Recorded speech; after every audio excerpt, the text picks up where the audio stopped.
our Bible in the book of 1 Corinthians chapter 1, verse 26 to 30. So we'll have a Bible study for today. So we'll be going through the verses that we will, very important verses. 1 Corinthians chapter 1, Chapter 1, verses 26 to 30.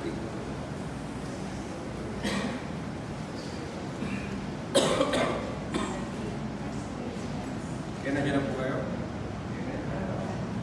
Amen? Nasa page, page 837. First Corinthians chapter 1 verses, Corinthians chapter 1 verses 26 to 30 po. 26 to 30.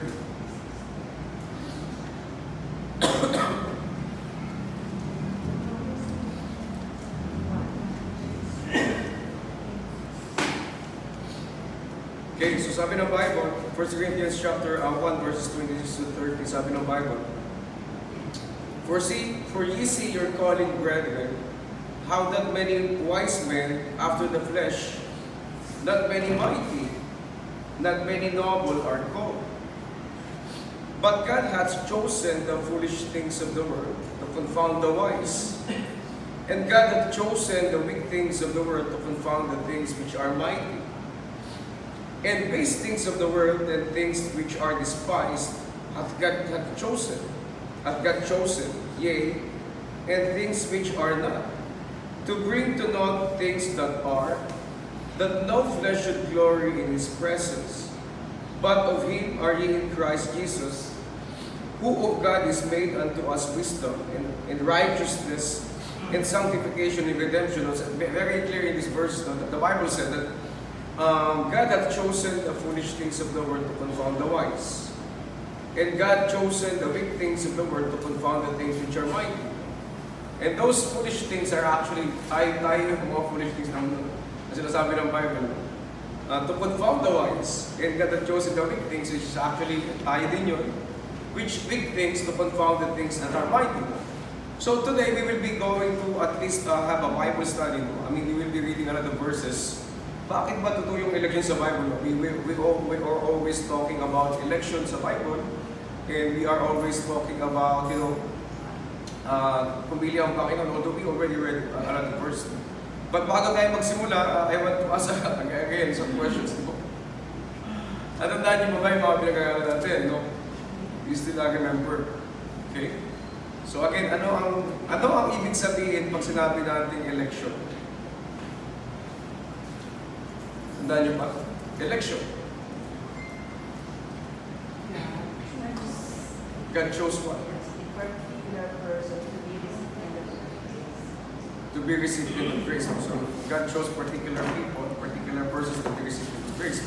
So what do you mean by when we say predestination?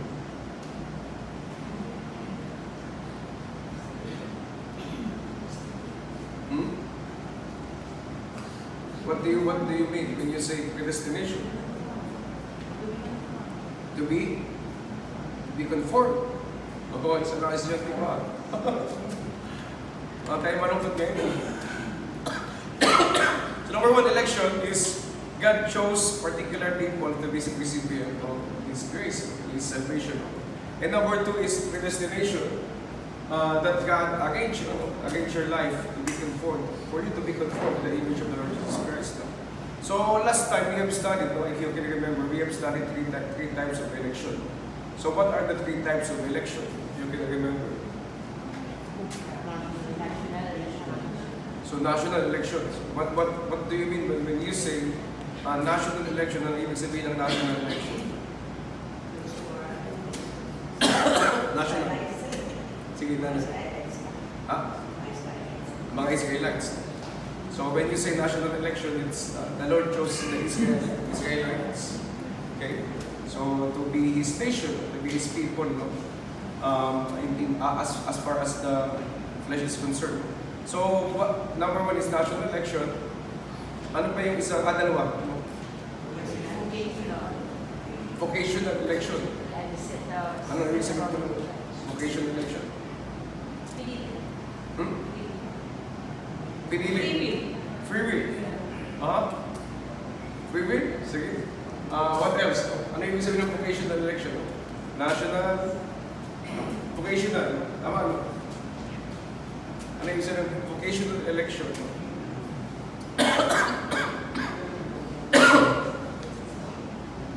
Nakakatanda?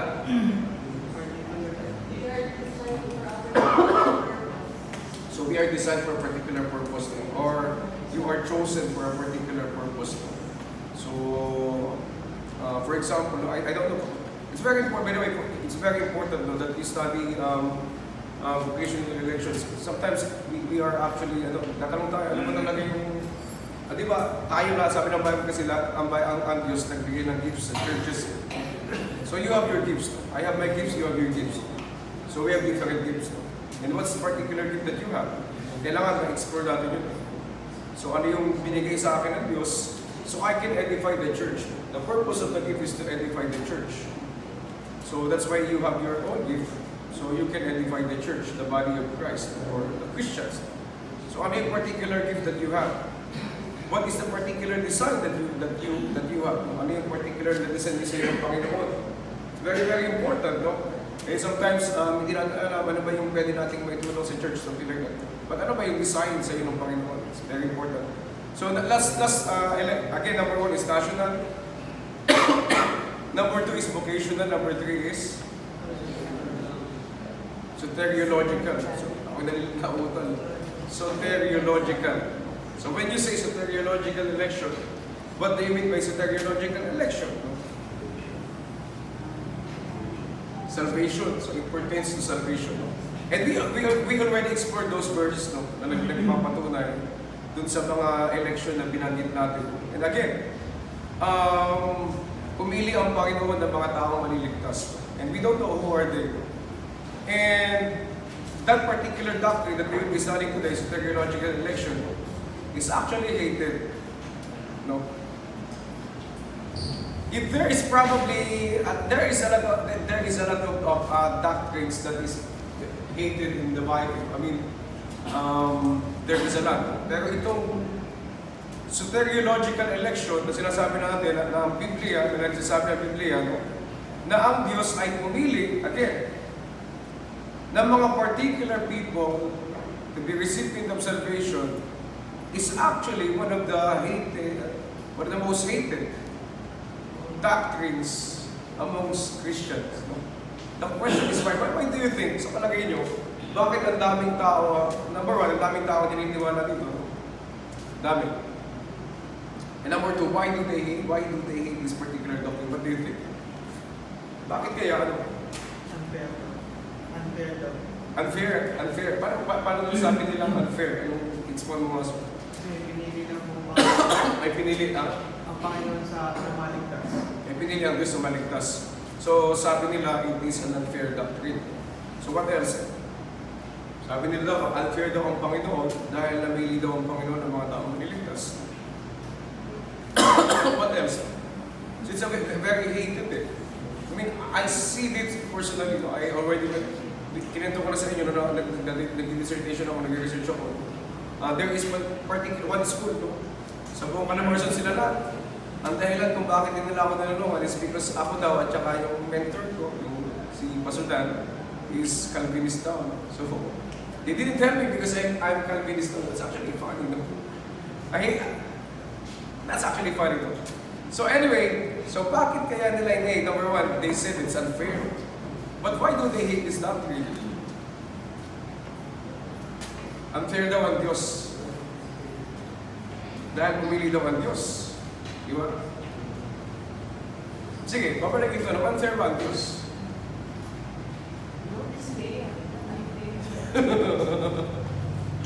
So sabi nila, that's actually one of the arguments. Sabi nila, ang doctrine of election, soteriological election, is unbiblical. Actually, ang tawag nila dito is demonic. I see some preachers that's called it demonic. And for example, if you're a missionary and nalaman nila na ikaw ay Calvinist, they will support you. Right? They will not support you. Because sabi nila yung doctrines mo daw ay sa demonyo. No? So, ang tanong, unfair ba ang Diyos? Unfair ba ang Diyos na pumili ang Diyos? Why is fair? Who said he is unfair? Who said he is fair? So you already mentioned, already talked about this particular question. Unfair ba ang Diyos? O bakit hindi siya unfair natin? Depende po kasi sa tao kung ano ay bago mo siya magpapinili mo ng Diyos. Tao talaga ang aasuhan. Kaso ano yung mga tao na sinili sa ano. Kaya, So ang tao talaga ayaw.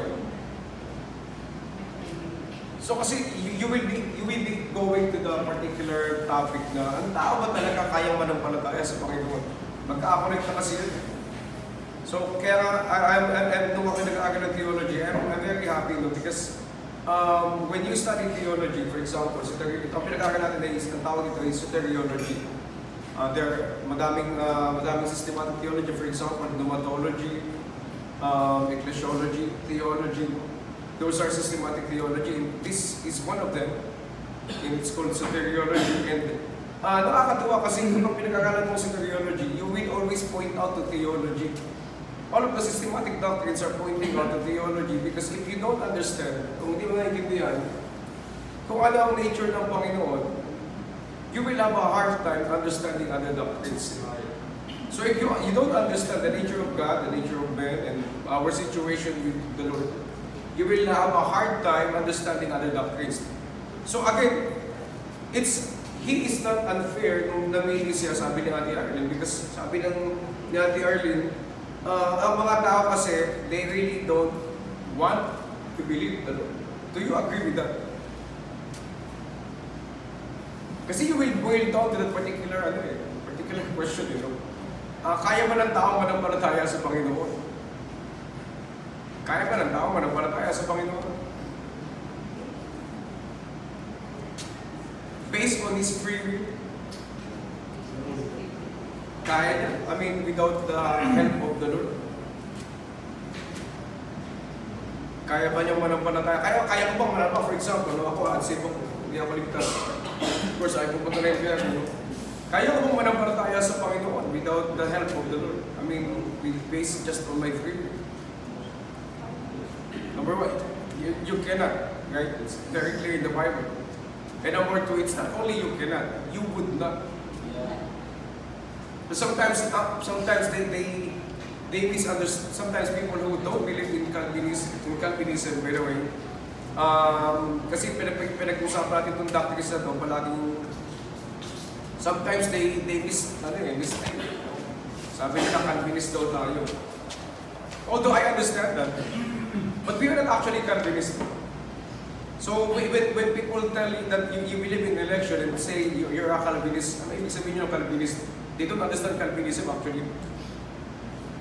They don't understand Calvinism. When they say that you're a Calvinist, they don't understand Calvinism in the first place. No?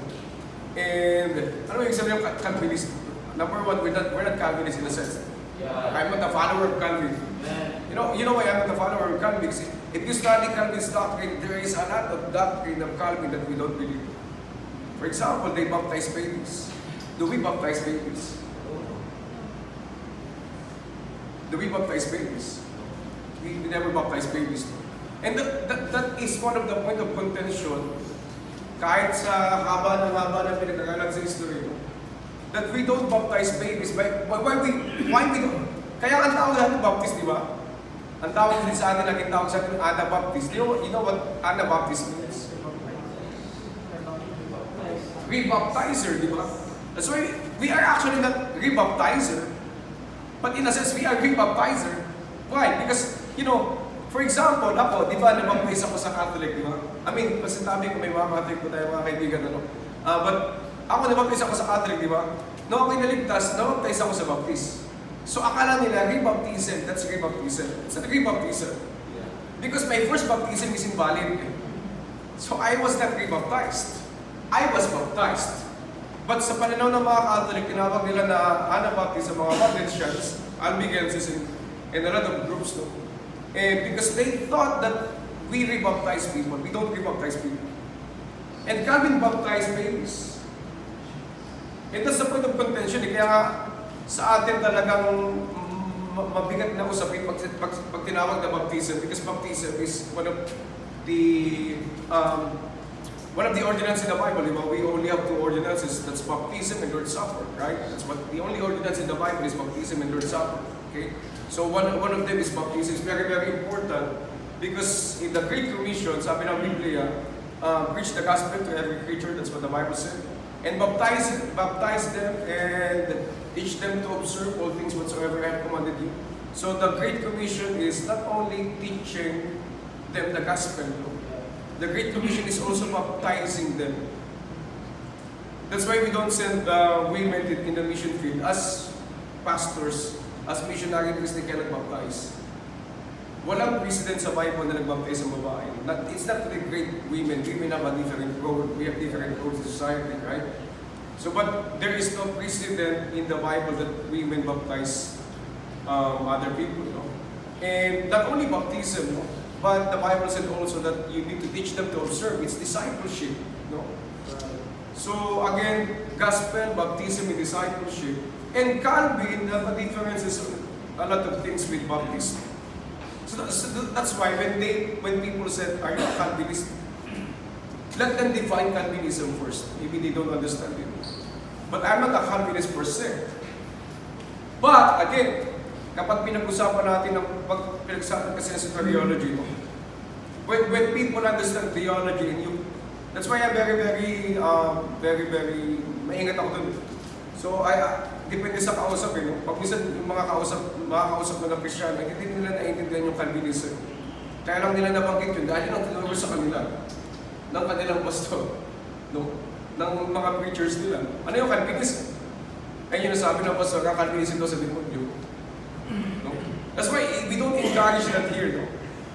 That's why we study, because you need to provoke to further studies also. And that's Baptist way. Okay? So Baptists are not, that's why nakakalungkot sa Philippines, and it's a little bit different in the Philippines right now. Tayo mga Filipino, whatever our leaders told us, that's what we will do. No? Kahit sa politics, that's why I want to study that, no? But even in the politics, no, it's embedded in particular culture. No? Leaders are very, very important in societies, right? Very, very important. But leaders are not unquestionable. No? Leaders are not infallible. No? They can be wrong. So that's why we Baptists, we don't patronize our leaders. And that's what always Pastor Jeremiah is preaching. We always tell you that you need to study because the Bible is the final authority of our faith in practice. Right. That's why we are Baptists. That's why, for example, I teach in Sunday school. No? That's why we don't encourage you, for example, if Pastor Jeremiah is preaching, we don't encourage you to stand up and ask questions. No? Because it's already preaching, right? But during the Sunday school like this one, you can ask questions. Because it is engagement. It is the forum that you can ask questions publicly. But preaching is a little bit different. That's why, because we always respect the Word of God. So when Pastor Jeremiah is preaching, he's preaching the Bible. No? Although it's exposition, the most important part of the preaching is what? It's not what the preacher or me or anybody will say. The most important part of the preaching is the Bible. The reading of the Bible. And that's what separates Baptists. No? That's what separates us. No? Kasi, again, look, lahat ng mga fake religion, even Calvinism, no? Presbyterianism, no? Almost all of them, although ang Presbyterian and Methodists, if you will study the history, no, we actually are very, very close with them. If you study the foundation of the USA, Presbyterian, Congregationalist, Baptist, and Methodist, those are the founders of the United States of America. They are the founders. And why do they found America? It's because of religious liberty. No? Yun ang history ng America. That's why I am very fascinated how America was formed. Because America was formed Because people are looking for freedom. That's why freedom is the most basic principle in the US. Right now, it's a little bit different now, right? US is a little bit different right now. I mean, the society is a little bit different. But the very foundation of the United States is freedom.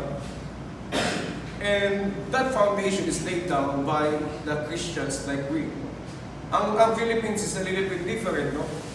Paano ba nagsimula ang Philippines? Who was our first president? Quezon ba? Then, Magsaysay ba? Sino po? Hindi. Magsaysay ba? Manuel Quezon. Manuel Quezon, si Magsaysay. Okay, di ba? Sino mo? Sino first president? Oh, si Emilio Aguinaldo daw, di ba? Tama si Emilio Aguinaldo. So, I mean, in Philippine history, that's what we accept. Kasi if you will go outside, for example, if you will be reading American history, probably Emilio Aguinaldo is the first president, no? Because they really didn't, when Emilio Aguinaldo and the Philippine government proclaimed independence, it wasn't actually recognized by other countries. That's very important, no? Recognition of other countries in proclamation of independence is very, very important. Although, of course, in Philippine history, we study that we are already a nation during that time. Again, no one actually recognized that independence. For example, I'll give you an example of Taiwan. Taiwan is Taiwan a country or not? Yeah, but again, no one actually recognized Taiwan. I mean, not actually no one, but United Nations don't actually recognize Taiwan as a country. That's why we don't have foreign relations with Taiwan. We have MECO, Manila Economic, I forget MECO and TECO, because we have what we call one China policy. That's why very, very, very complicated. No? What do I mean? In forming a country should be recognized before it will become a country. I mean, other countries should recognize it also. No? And in the Philippine independence, when we proclaim independence, no one recognized that independence. No? So in American history, that's actually a rebellion, revolution. So it's a really but I'm just giving you some insights. But again, who is the first president? It's Emilio Aguinaldo, di ba? Now, why did Emilio Aguinaldo found in the Philippines, though? Is it because of freedom? Yeah, I understand it, because we want to be free, right? From the Spaniards, right? We want to be free from the Spaniards. But look how did he found? Sorry. How did he start in the Philippines? It was not talked for how many years, no? Hindi ito pinag-usapan ng madaming panahon. Dahil si Emilio Aguinaldo namatay, I guess, namatay si Emilio Aguinaldo 1960s, 1970s, I forgot. Pero inabot po niya Aguinaldo mga hapon niya. So hindi ito pinag-usapan, but again, Aguinaldo is the one who killed Andres Bonifacio, di ba? That's actually funny, no? Di pinag-usapan nung matagal na panahon because Aguinaldo has a political clout for a long time. Who else? Andres Bonifacio, who else did he kill, no? Sino ba? Ay, pelikula no, di ba? Si General Luna, di ba? So si Aguinaldo, pinatay niya si General Luna at saka si Andres Bonifacio. Both are actually founders of the Philippine Revolution. No? And why did he kill the two? No? Ba't niya pinatay parehas?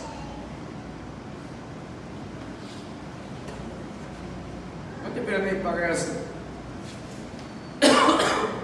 That's actually funny, no? That's how Philippine history started, no? That we kill our own people because of power. And that's how Philippines started. That's how our country started. No?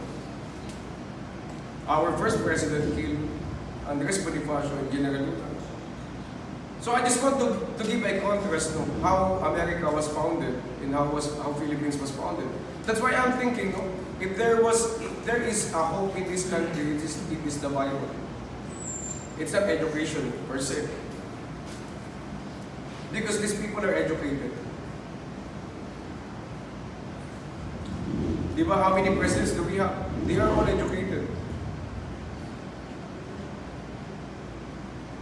Sabi nga, di ba, kung sino pa yung, di ba pag minsan, sabi nila mag-aral tayo para tanda natin may hanap buhay tayo, o kaya dito tayo maging magnanakaw. Sabi ng bata, bakit yung mga may pinag-aralan sa government? Di ba? Sabi, ibig sabihin, kapag nag-aaral ka, mas malaki yung pwede mo nakakawin. Di ba? So sa government, they are learned. They are mga pinag-aralan sila. But look at the Philippines, right? Corruption is embedded in our society. In every offices of the government, in every transactions, corruption is embedded. The only hope of this country is the Bible, no? Bible culture. That's why sometimes when we're talking about culture and Philippine culture and the Bible culture, no, it's the Bible culture should prevail. We love Filipino culture, but it's not absolute. Okay? So that's how different how America was founded and how Philippines was founded. And Calvin and Presbyterianism and Methodism and Baptist and Congregationalism, they are the ones who founded America. No? They are the ones who founded the US because they want to have freedom of expression, they want to have freedom of religion. No? But again, we are not Calvinism. We're not Calvinism. When somebody told you that, Calvinist ka ba? Ano ibig sabihin ng Calvinism? So, ano ibig sabihin ng Calvinism? You can call me Calvinist, that's actually fine, but what do you mean by Calvinism? I'm not a follower of Calvin, you will always tell them, okay? You're not a follower of Calvin. But again, if they understand it, that Calvinism is about God electing people, because that's what the Bible says, very clear in the Bible. That God, later on we will be reading a lot of verses later, that God has chosen people. Naniniwala ba kayo na Diyos ay pumili ng mga tao? Do you believe that? Is that in the Bible? It's very clear. Ang dami natin pinasa pa yung mamaya, magbabasa ulit tayo ng mga verse, no? It's very clear in the Bible that God has chosen individuals, right?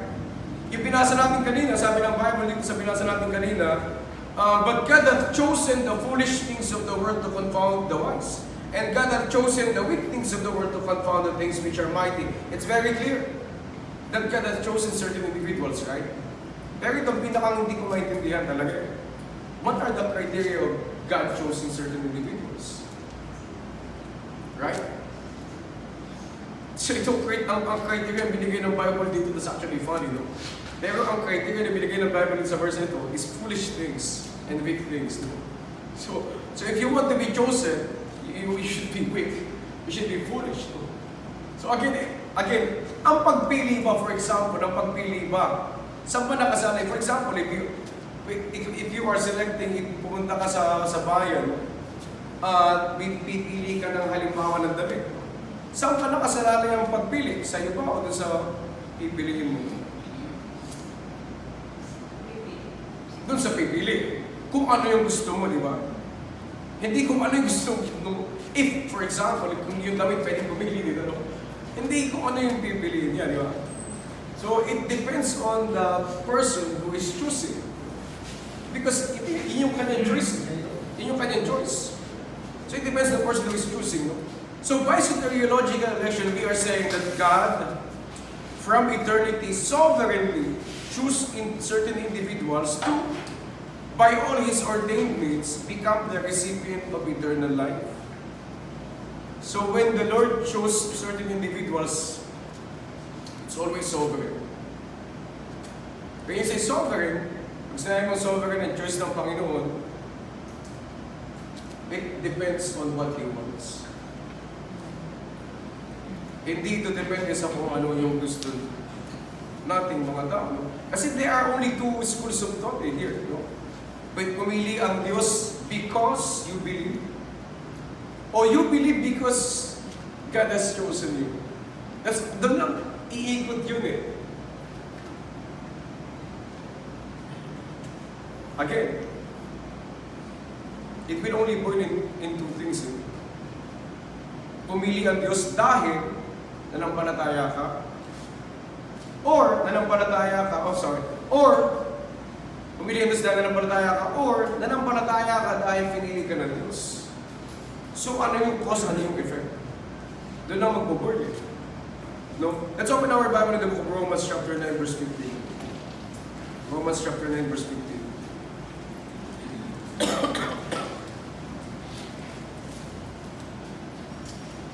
Sabi ng Bible sa Romans chapter 9 verse 15 hanggang 18, babasahin ko hanggang 18. Sabi ng Bible, "For he saith to Moses, I will have mercy on whom I will have mercy, and I will have compassion on whom I will have compassion. So then it is not of him that willeth, nor of him that runneth, but of God that sheweth mercy. For the scripture saith unto Pharaoh, even for this same purpose have I raised thee up, that I might shew my power in thee, and that my name might be declared throughout the earth. Therefore hath he mercy on whom he will have mercy, and whom he hardeneth." Sabi ng Bible, 21 to 24, sabi din ng Bible here, "Hath not the potter power over the clay, of the same lump to make one vessel unto honor and another unto dishonor? What if God willing to shew his wrath, and to make his power known endured, with much long suffering the vessel of wrath fitted to destruction, and that he might make known the riches of his glory on the vessels of mercy, which he had afore," very important here, no? Sabi ng Bible, "which he had afore prepared unto glory." No? It means that you are prepared before time. No? So, it means if, for example, sabi ng Bible dito sa Romans, there is a vessel of mercy, or there is a vessel unto honor, and there is a vessel unto dishonor. No? And you are not a vessel unto honor and to dishonor by chance. It is the potter who has the power over the clay. And that's what he's saying here. Ibig sabihin, the Lord is sovereign in your life. He will do what He wants. Period. Because He is God. Right? As well, when we pray, "Sir, pag tayo nilang nalangin, pinabago ba natin ng Diyos?" Of course, we cannot change God. Right? When we do our work, when we do our responsibility, do we change God? No. Hindi mo pwedeng baguhin ng Diyos because God is immutable. When you pray, God is changing you. You cannot change God. You cannot change God's plan. Again, let's be clear, no? Ang lahat ay pinado ng Diyos. Paano mo malalaman pinado ng Diyos sa buhay mo? Pag nangyari. That's the only thing, that's the only time you can know it. Kung nangyari na yan ay pinado ng Diyos sa buhay mo. Now, are you responsible? You're still responsible with your life. Because you are responsible for the commandments of the Lord. Okay?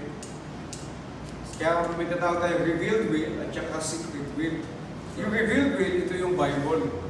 Ito yung dapat mong sunod, sabi ng Bible. Kapag sinunod mo, sabi ng Bible, in Joshua chapter 1 verse 8, you will be successful. Okay? Sabi ng Bible. Okay, that's the only, by the way, that's the only time that's the only place in the Bible that you can read the word success in King James Version. It's because if you will, sabi ng Bible, if you will be following the Word of God, you will be successful. Now, sometimes you will disobey the Lord, right? Sometimes you will disobey the Lord, even if you're saved. And not only sometimes, let's be honest, no? Many times we disobey the Lord. Now, part ba yun ng plano ng Panginoon? For example, ako'y nag-disobey sa Panginoon, nag-backslide ako, nawala ako, hindi ako nagsimba for many years. Pero save ako. Part ba ng plano ng Panginoon yun? Yes, part yun ng plano ng Panginoon, pero it doesn't make you less responsible. You are responsible for His commandments. Sometimes people are very, nalito tayo. Now, bakit pa pinalam ng Diyos na may plano sa buhay ko? You know why? Para malaman mo na ang Diyos una ay sovereign sa buhay mo. Pangalawa, para malaman mo that whatever glory you will have in your life, you should give the credit to the Lord. That's right. So that is why the Lord has a plan in your life. Sabi ng Bible, you are saved. No? Sabi ng Bible, if you are saved, you are predestinated to be conformed to the image of the Lord Jesus Christ. So kung ikaw ay saved, ang ganda, di ba? Mamatay ka man, mabuhay ka man, you will live for the Lord.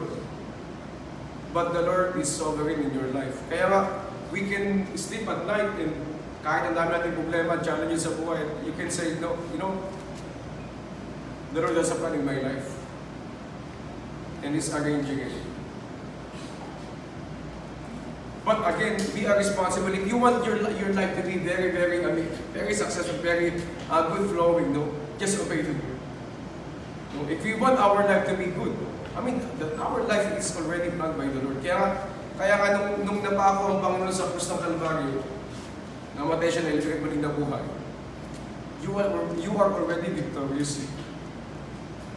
We already have the victory. We have the victory in the cross of the Lord Jesus Christ. Alam mo bakit? Kasi kahit anong mangyari sa langit, pupunta. Di ba? So again, the Lord is sovereign in your life. It's very clear in what we read a while ago. No? In 1 Corinthians, the Bible said that God has chosen the foolish things of the world to confound the things that are wise. No? In Acts chapter 16, verse 14, let's open our Bible in Acts chapter 16, verse 14. Sabi ng Bible in Acts chapter 16, verse 14, and certain woman named Lydia, a seller of purple of the city of Thyatira, which worshipped God, heard us, whose heart, very important here, no?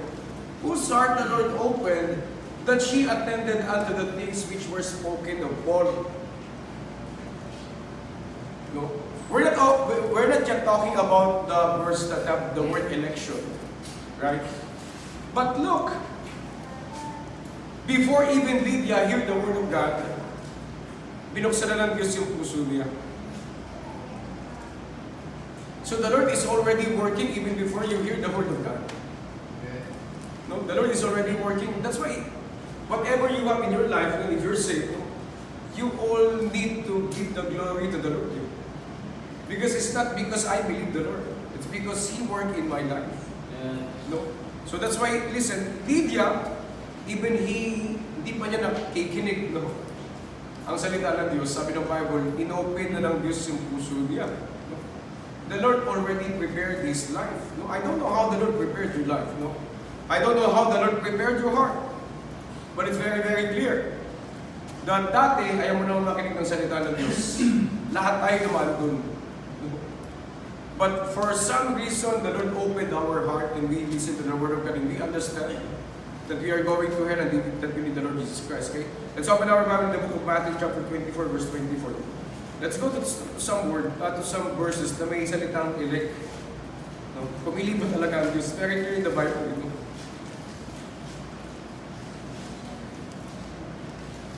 Sabi ng Bible, Matthew chapter 24, verse 24, for there shall arise false Christ and false prophets, and shall shew great signs and wonders, insomuch that, if it were possible, they shall deceive the very elect. If it is possible, it's not possible, right? If it were possible, they will deceive the very elect. No? It is sa tribulation. No? So again, it's very clear here that there is an elected people of the Lord. Okay, sa Luke chapter 18, verse 7. That's about some Bible study. Luke chapter 18, verse 7. Sabi ng Bible, and shall not God avenge His own, what? Again? And God shall not avenge His own, what? Elect. Which cry they in night unto Him, though He bear long with them. God will avenge His own elect. That's what the Bible said. So again, Titus chapter 1, verse 1. Sabi ng Titus chapter 1, verse 1.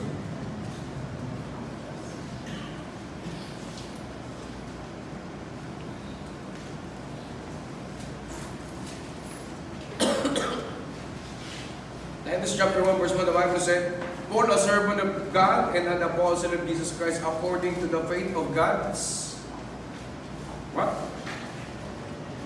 God's elect, right? And acknowledging the truth which is after godliness. 1 Peter chapter 1, verse 1.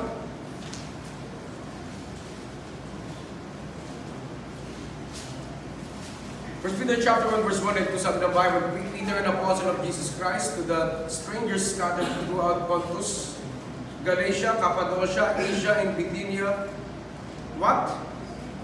Elect according to the foreknowledge of God the Father, through sanctification of the Spirit unto obedience and sprinkling of the blood. Now, 1 Peter chapter 5 verse 13. 1 Peter chapter 5 verse 13 sabi ng Bible, the church that is at Babylon elected together with you saluteth you, and so that Marcus my son. So again, Ephesians chapter 1 verse 4, tayong verse dito no? Ephesians chapter 1 verse 4, basahin natin no? Ephesians chapter 1 verse 4, sabi ng Bible, according as he hath, sabi ng Bible, according as he hath chosen us in him before the foundation of the world. Okay? So it's very clear, no? It's very clear. Ang daming verse, di ko nababasahin, no? But very clear. In the Bible, that God has an elected people. No? Very clear. It's either God is sovereign or God is not sovereign. It's either God does what He wants, or it's either He doesn't do what He wants. So ano yung base ng pagpili? Ang base ng pagpili, of course, again, we'll be discussing that next time. Ang base ng pagpili ay hindi ako. Dahil walang bagay sa akin na pwede niyang piliin. Kung meron man, it's my foolishness, it's my weakness. That's what the Bible said. If the Lord chose me, it's because I am weak and I am foolish. Okay? So ano ang base ng pagpili ng Panginoon? It is His own pleasure. Kaya nga, kung pinili ka ng Panginoon, kung naligtas ka, kung nakakatiyak ka ng pagpunta mo ng langit, pinili ka ng Panginoon, you need to glorify the Lord. Amen. Because there is nothing in you that is, anong tawag ng kapili-pili. Wala sa atin ang kapili-pili. No? So lahat tayo ay foolish, lahat tayo ay weak. Doesn't mean, by the way, doesn't mean that's why we need to study, right? We study that because we stay foolish. We are chosen because we're foolish. But we need to be wiser than the wise. And we need to study the Bible. Study the Bible, study the Bible, study the Bible. So we can grow in grace and in the knowledge of the Lord Jesus Christ. But again, let's go back to this particular thesis. Pumili ang Panginoon. It's very clear in the Bible. Now, are you saved? Nakakatiyak ka ba na pagpunta mo ng langit? Amen. Nakakatiyak ka na si Kristo namatay para sa iyo. Amen. Kung nakakatiyak ka, pinili ka ng Panginoon. Now, hindi ko alam kung sinong pinili pa ng Panginoon. That's why we preach the gospel, right?